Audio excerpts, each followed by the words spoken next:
Experiencing a black screen or no sound in your Mini's infotainment system? These issues often stem from software glitches, outdated firmware, or hardware faults. First, try a soft reset by turning off the vehicle and holding the volume knob for 10 seconds. Then restart. If that doesn't work, attempt a hard reset by disconnecting the battery's negative terminal for 30 minutes.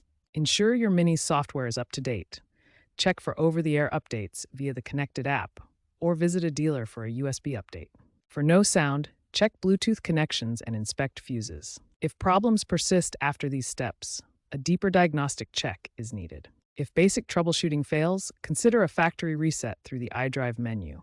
Access Settings, then General, and select Reset to Factory Settings. Note this will erase all data. Inspect wiring for corrosion or loose plugs.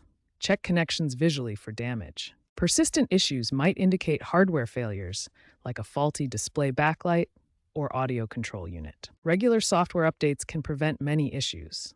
Experts recommend keeping firmware current. Statistics show that resets often resolve problems, but professional diagnostics are crucial for complex cases involving hardware. If you're uncomfortable with these steps or the problem persists, consult a qualified Mini technician. They have specialized tools like ISTA for accurate diagnosis and repair.